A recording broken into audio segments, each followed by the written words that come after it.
এই যার সাহাবায়ে কিরাম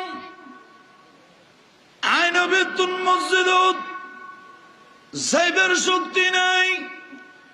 আতিম্মু সালাতাকুম, নামাজ জাফরগু তাফরি ফিলি, যা বাকি আছে তা ফরি দাও। ইয়ান খানর ফর মায়েশার ফদসার পর্দা টানো। মায়েশা ফরমাতা জানালার পর্দা টানিলাম, আর নবীর আস্তে করে শোয়ালাম। তখন নবী জব্দ দায়সা আই নবীর নূরানি অন্তর্গান টান্ডগি যে তাই নবী দুনিয়া তুন যাইবার আগতে আর উম্মতুল নামাজের খাতার দিয়ে দিতের কি জোরখন সুবহানাল্লাহ। আব্দুল্লাহ ইবনে মাসউদ ফরমাদায়ার পরে প্রশ্ন করলাম, রাসূলিয়ান বুঝিতেলাম সময় মতো নামাজ পড়না নেন 1 নম্বর ইবাদত। এরপর হন্নান আর নবী ফরমাতে ক্বালা বিররুল ওয়ালিদাইন, বুড়া মা বাপ চাইলে মা বাবার তাজিম করুন না, মা বাবার সম্মান করুন না, মা বাবার ইজ্জত করুন না, মা বাবার কথা মানি চলন না। ইয়ানি নামাজের ফরদি আল্লাহর কাছে ইবাদতের ভিতর 2 নম্বরের মহব্বতের ইবাদত। যখন সুবহানাল্লাহ।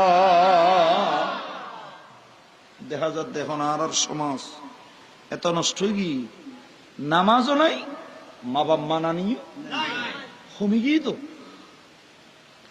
মুসলমানের সমাজ যদি জরিফ ছেলে চাইলে দিবেন দে 95% মা বাপ না মানুষ। ঠিক না বেটি? কথা যা কই দিনে মিশা কই দি। আহা মা বাপুন বড় নেমত না ছোট নেমত? আর একখানা আসতে করে হওয়া সত্তর নেমত একখানা আর গুয়াতি চুরি একখান ঘটনা ইস্তাদলাল বুঝু। এর আগে দেখে দর্শী করে চলা না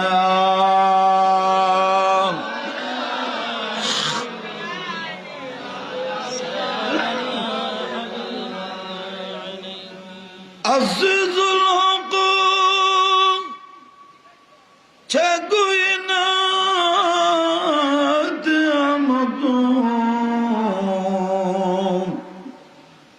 তা আদবি কলম দর্শন আহমদ সালাতুনা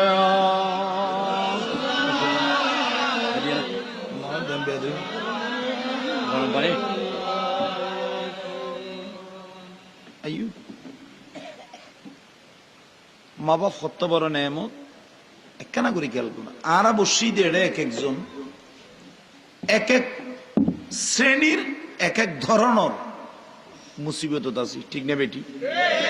কে তো টিয়ার অভাব, কে তোর শরীর অসুস্থতা, কে আরে বউ না মানের, কে আরে ফোয়াই না মানের, কে আরে প্রতিবেশী জ্বালার। এন্ডিলে শান্তি কি কেউ তা আছে না? নেই তো শান্তিতে হুজুর বলে তুই কে না জসি দেখো দাই অশান্তি। তোর নাম শান্তি দেখো, নাম শান্তি দেখি দেখ আমার শান্তির নেই। কিন্তু দোয়াল্লাই খতন ইকে দূরের খতন ঐক্যে দূরের শান্তিলে খতন ইবেরেড়ে যার খতন উইবেরেড়ে যার। তো শান্তি দেওয়ানোর মালিক কোন? আমাদের দে শান্তি দেওয়ানোর মালিক কোন? আল্লাহ।